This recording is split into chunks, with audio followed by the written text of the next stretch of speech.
কথা ৰাউণ্ডটো কাঠত বনাবলৈ গ'লে মিনিমাম 5,000 5,500 টকাত পৰে, কিন্তু এইটো অতি কমে 1,500 টকাত এইটো পোৱা যায় পাৰ পিচ। আৰু লাষ্টিং কিমান দিন কৰিব? আপোনাৰ ক'ব গ'লেতো লাইফ টাইম এটা ঘৰৰ খিৰিকী চৌকাঠ লগাবলৈ গ'লে আমি বহুত পস্তাওঁ, মিস্ত্ৰীয়ে ঠগি দিয়ে। নহ'লে অসমত এই উই গুণৰ পৰা শান্তি নোহোৱা হৈছে, কাঠবোৰ আপোনাৰ মেচিয়ৰ্ড নহয়। তাৰ পাছত আমি লোহাৰ লগাবলৈ গ'লে আপুনি ফিনিচিং নাপায়, এলুমিনিয়ামত আপুনি শ্ব' নাপায়, লগতে মজবুতি নাপায়। আৰু সেয়েহে লগাব পাৰে কনক্ৰিটৰ এনেকুৱা ধৰণৰ খিৰিকী বা দৰ্জাৰ চৌকাঠ, আপুনি ধৰিবই নোৱাৰিব ই লোহা নে আপোনাৰ কি, আপোনাৰ কাঠ ধৰিবই নোৱাৰে। আপোনাৰ চাওক কি ধুনীয়া, আৰু ঘৰটোৰ যিমান আয়ুস এই চৌকাঠৰ সিমান আয়ুস হ'ব। এইখন হ'ল কাঠৰ, এই চৌকাঠ হ'ল কনক্ৰিটৰ। চাওক ইয়াত ধুনীয়াকৈ লাগি আছে, আৰু কি ধুনীয়া ফিনিচিঙত আপোনাৰ আহি যায়, আপোনাৰ ধৰিবই নোৱাৰিব কিহৰ হয়। আৰু দামো একেবাৰে সস্তা। মই এতিয়া দৰ্জাৰ চৌকাঠ লগাবলৈ গৈছিলোঁ, মানে লোহাৰৰ চৌকাঠ 3,000 কিনিছিলোঁ, আৰু এনেকুৱা দৰ্জা যদি লগাই 1,500 টকাতে পাব। লাষ্টিং কিন্তু কাঠতকৈ বেছি। চাওক মই পচালোঁ নাই, আৰু সেয়েহে মই লৈ আহিছোঁ আৰু আপোনালোকক ক'বলৈ ওলাইছোঁ যে এই কনক্ৰিট বা এই যি ঢালাইৰ চৌকাঠ বা মানে দৰ্জা চৌকাঠ বা খিৰিকীৰ চৌকাঠ কেনেকৈ বনায় আৰু কেনেকৈ লাভ হ'ব এই ভিডিঅ'টো ক'ম। আৰু সেয়েহে আহিছোঁ মই মোৰ মামা সম্বন্ধীয় হ'ল প্ৰকাশ হাজৰিকা ডাঙৰীয়াৰ ওচৰলৈ, স্বাগতম জনাইছোঁ। আৰু চাই থাকক। আপোনালোকৰ ইণ্ডাষ্ট্ৰিটোৰ নাম কি আছিল? প্ৰকাশ চিমেণ্ট প্ৰডাক্টছ ইণ্ডাষ্ট্ৰি। প্ৰকাশ চিমেণ্ট প্ৰডাক্ট ইণ্ডাষ্ট্ৰি। চাওক গোটেই ইয়াত কিমান ধুনীয়া এইবোৰ আছে, আৰু লগতে এই ফেক্টৰী এইবিলাক আছে। আপোনালোকক দেখুৱাম কেনেকৈ বনাই ব'লক। ইয়াত পূৰা এইবিলাক চৌকাঠ বনি আছে, বিভিন্ন ধৰণৰ ইঞ্চিৰ আপোনাৰ চাইজৰ চৌকাঠ আছে। আপোনালোকৰ এই যি চৌকাঠবিলাক আমাৰ যেনেকৈ 6 ইঞ্চি থাকে, বা মানে 6 ইঞ্চি মানে 5 ইঞ্চি ৱাল গাঁথনি হয়, চিমেণ্ট কৰি দিলে 6 হৈ যায়, তো ৱালৰ লগত মিলিব পৰা চৌকাঠ আপোনাৰ জেনেৰেলি দুটা চাইজৰ থাকে, এটা হ'ল 6'3" চাইজ আৰু এটা 4'3" চাইজ। মানে কিছুমানে 6'3" চাইজটো আপোনাৰ চিলেক্ট কৰে, কিছুমানে 4'3" লয়। তাৰ যিটো 6'3" সেইটো ৱালৰ বৰাবৰ হ'ব, ৱালৰ লগত মিল থাকিব, ইয়াত কোনো ৰাপিড নবহে। তাৰ মূল্যটো অকণমান বেছি, কিন্তু 4'3" হ'লে আপোনাৰ ৰাপিড বহে, সেইটো মূল্যটো অকণমান কম। এতিয়া আচলতে সৰ্বসাধাৰণৰ মানুহে যদি বুজিবলৈ যায় যে তাত কোনো মানে এটা গেপ নাথাকে, একদম মিলি থাকিব, মিলি থাকিব। এতিয়া চাওক ফেক্টৰীটো মই আপোনালোকক দেখুৱাম। ইয়াত তেখেতলোকে সেই যি কনক্ৰিট বা চিমেণ্ট, যি আপোনাৰ মছলা ইয়াত বনায় ন, এইটো কি মছলা ব্যৱহাৰ কৰে? আপোনাৰ ইয়াত থাকে 1/2 ইঞ্চি পাথৰটো, চিপছটো দিয়া হয়, আৰু আমি বালি ইউজ নকৰোঁ, ডাষ্টটো দিওঁ, শিলৰ গুড়া দিয়ে, চিমেণ্ট দিয়ে, আৰু চিমেণ্ট মানে ষ্টাৰটো ইউজ কৰোঁ। এই তিনিটাৰে মিক্সন। অ'কে, মানে তাৰপিছত কি পদ্ধতি এইখিনি মছলা বনাই? তাৰপিছত লোহাৰ কিমান আপোনালোকে মানে কেনেকৈ ব্যৱহাৰ কৰে? লোহাৰ ফ্ৰেমটো যিটো ডাই থাকে জানে, এইটো আপোনাৰ মানে এইটো আপোনাৰ মানে মেইন ফ্ৰেম? হয়, মেইন ফ্ৰেম। ইয়াত আমি লাগি নধৰিবলৈ অইলটো ইউজ কৰি লওঁ, কিবা এটা অইল ইউজ কৰে। তাৰপিছত যিটো ফ্ৰেম বন্ধা হয়, যিটো আমাৰ লোহাৰৰ ফ্ৰেমটো ইয়াত সুমিয়াই দিওঁ, সুমিয়াই দি তাৰপিছত আপোনাৰ এই ইয়াত ঢালি দিয়ে।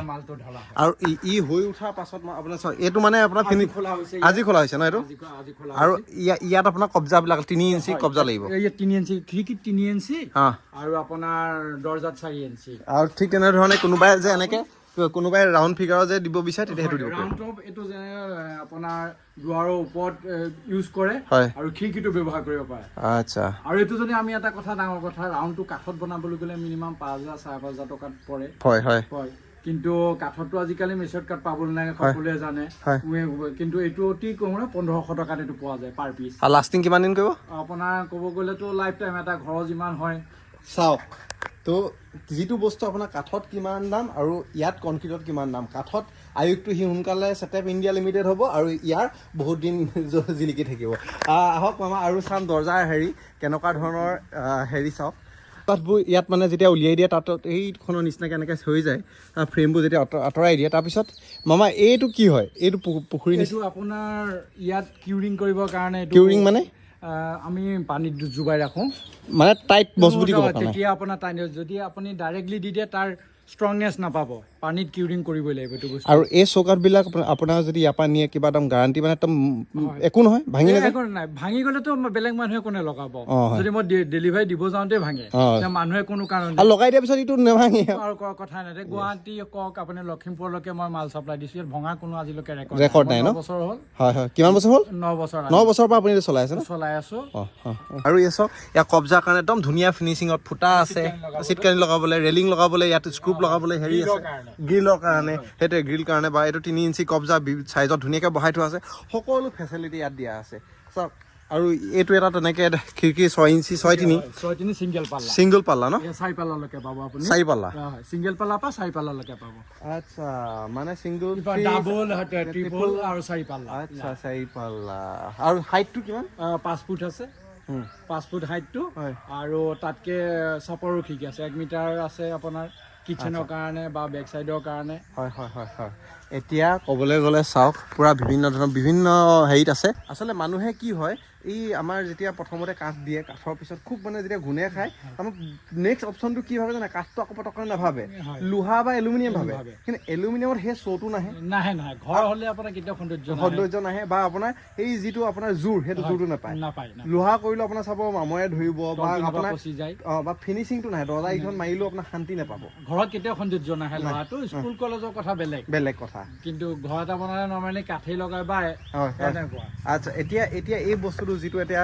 ইমান ধুনীয়া ফিনিচিং চাওকচোন দৰ্জা একদম ধুনীয়াকে ইয়াত 4 ইঞ্চি লাগি আছে চাওক দৰ্জাৰ কাৰণে চাওক কি ধুনীয়া ফিনিচিঙত ইয়াত বহি যাব আপোনাৰ গমেই নাপাব সেই খিৰিকীখনৰ নিচিনা আকৌ তালৈ যাওঁ বলক যে এইটো আপোনাৰ লোহাৰ নে কাঠৰ কৈছে যে কব্জাটো কেনেকে ফিটিং কৰে মই আপুনি যে দেখুৱাইছিলে কব্জাটো হয় এইটো এনেকে স্ক্ৰুপ লাগি যাব ন হয় এইটো স্ক্ৰুপ লাগি যাব ওলাই যাব ফিটিং হৈ যাব পুৰা ইয়াত কব্জাৰ পৰা স্ক্ৰুটো লম্বাই হৈ থাকিব ইয়াত ৱাছাৰো ইউজ কৰিব পাৰে আপুনি মই এইটো ৱাছাৰ ইয়াত দিয়া হোৱা নাই কিন্তু ইয়াত আপুনি ৱাছাৰ লগাই বেক চাইডে আছে এইটো পাল্লাত চাওক আপুনি ৱাছাৰ দিলে আৰু মজবুত হ'ব ৱাছাৰ দিয়া হোৱা নাই ৱাছাৰ যদি আমি ইউজ কৰোঁ ৱাছাৰ লগাই দিব পাৰে ন আৰু ঠিক তেনেধৰণে ছিংগল পাল্লা এখন দেখিছোঁ তাত ৱাছাৰ আছে বেক চাইডত আছে আচ্ছা এই ৱাছাৰ আছে আচ্ছা পুৰা মজবুত হৈ যাব কি ধৰিবই নাই মানে চাওকচোন কি ধুনীয়াকৈ মিলি গৈছে ইয়াত ৱাও এতিয়া মোক এটা লাষ্ট মই আপোনাক এটা ভিডিঅ'টো শেষ কৰাৰ আগতে সুধিম এই যে ছিংগল পাল্লা এই চৌকাঠটো কাঠত কিমান হ'ব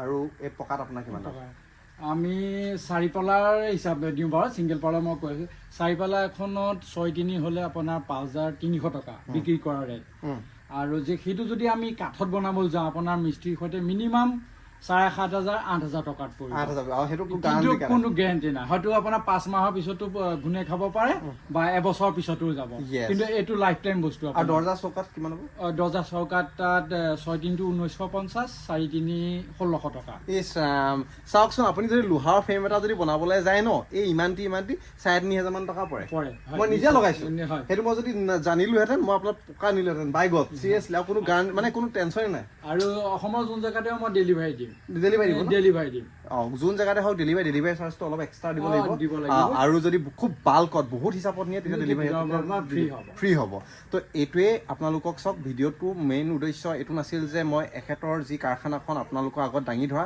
সেইটো নহয় মই আপোনালোকক অৱগত কৰাবলৈ বিচাৰিছোঁ যাতে মোৰ নিচিনাকৈ আপোনালোকে নপস্তায় যে সেই 3,000 টকীয়া লোহাৰ ফ্ৰেম মানে বদলি এইটো লগাই যাতে ন তো সেয়াই সস্তাত পাব লাষ্টিংটো বেছি কৰিব যোগাযোগ কৰিব এখেতৰ নম্বৰ দিয়া আছে ঠিক আছে সেইটোৱে ধন্যবাদ মামা ধন্যবাদ বাই বাই